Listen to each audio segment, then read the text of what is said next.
Assalamualaikum warahmatullahi wabarakatuh. Apa kabar anak-anak hebat Indonesia? Hari ini adalah hari pertama kita melakukan proses pembelajaran. Sebelumnya Ibu ucapkan selamat buat anak-anakku semua, khususnya kelas 9, di mana kalian telah berhasil untuk naik ke kelas 9, dan Ibu harapkan kalian lebih semangat lagi dan jangan lupa tetap patuhi protokol kesehatan. Sebelumnya, Ibu akan memperkenalkan kepada kalian tentang Sekolah Siaga Kependudukan atau biasa disebut dengan SSK. Apa itu SSK? SSK adalah sekolah yang mengintegrasikan pendidikan kependudukan dan keluarga berencana ke dalam beberapa mata pelajaran sebagai pengayaan materi pembelajaran, di mana di dalamnya terdapat pojok kependudukan sebagai salah satu sumber belajar peserta didik sebagai upaya pembentukan generasi. Fungsi Sekolah Siaga Kependudukan. Yang pertama, menyebarluaskan informasi kepada para pelajar serta masyarakat umum tentang isu-isu kependudukan. Kedua, meningkatkan kesadaran dan pemahaman pelajar dan masyarakat terhadap masalah kependudukan. Nah, itu tadi adalah sedikit materi tentang SSK. Dan jangan lupa tetap dukung sekolah kita dalam mengikuti program Sekolah Siaga Kependudukan. Sekarang kita lanjut materi kita pada bab pertama, yaitu teks laporan hasil percobaan. Istilah percobaan memiliki nama lain, yaitu eksperimen. Eksperimen yaitu kegiatan yang dilakukan untuk menguji atau membuktikan suatu teori. Nah, kemudian laporan. Apa itu laporan? Laporan itu segala sesuatu yang disampaikan kepada orang yang memberikan tugas kepada kita. Jadi, laporan disusun jika kita diberikan tugas oleh orang lain. Sekarang teks. Teks itu pasti berupa tulisan, bukan dalam bentuk lisan.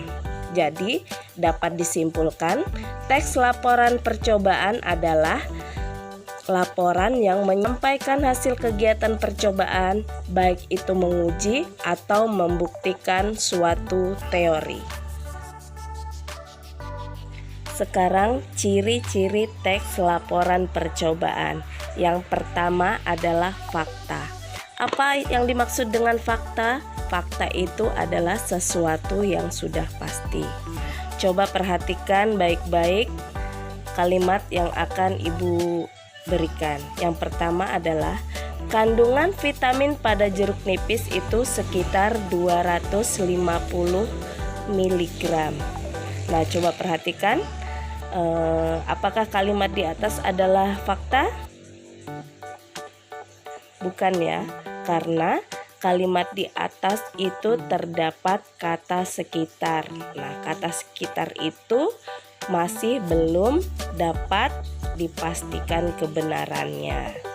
Kalimat yang kedua adalah dalam 100 mg jeruk nipis terkandung vitamin C sebanyak 250 mg. Nah, pada kalimat kedua ini sudah jelas dapat dibuktikan kebenarannya, dan itu disebut dengan fakta. Ciri yang kedua adalah lengkap.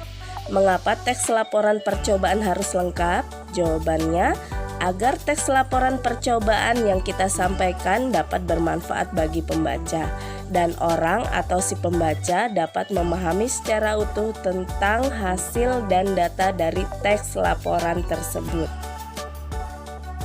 Ciri yang ketiga adalah objektif. Apa arti objektif? Objektif itu artinya sesuai dengan keadaan yang sebenarnya. Misalkan kalian mempunyai dugaan bahwa saus di dalam jajanan yang sering kalian konsumsi memiliki kandungan zat pewarna berbahaya. Tetapi setelah dilakukan percobaan, tidak semua saus memiliki zat pewarna berbahaya. Nah, jika terjadi seperti itu, maka sampaikanlah hasil laporan percobaan tersebut apa adanya atau disebut dengan objektif.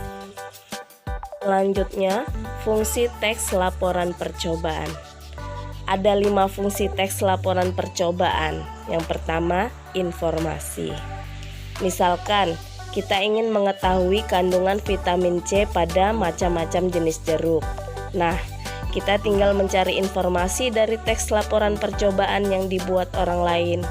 Nah, dengan mencari informasi dari teks, maka kita mengetahui apa yang kita butuhkan atau kita perlukan. Fungsi yang kedua adalah bukti.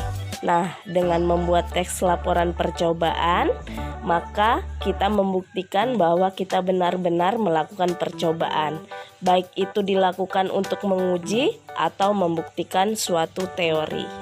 Fungsi yang ketiga adalah dokumentasi.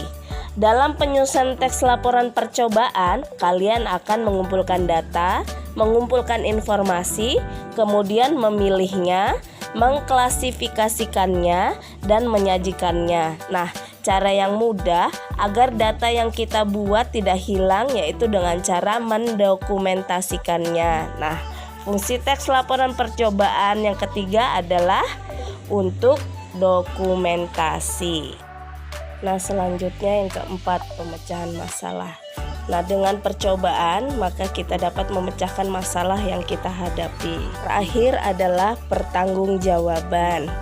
Sebagai contoh, jika kita ditugaskan oleh seseorang, maka kita harus membuat laporan percobaan sebagai bentuk pertanggungjawaban atas tugasnya.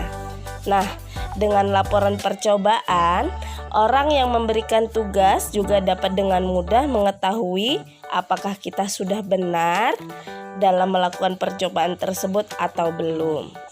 Cukup sekian penjelasan dari Ibu tentang pengertian, ciri-ciri, dan fungsi teks laporan percobaan. Ibu harapkan kalian dapat merangkumnya sebagai bahan belajar kalian di rumah. Tetap semangat. Wassalamualaikum warahmatullahi wabarakatuh.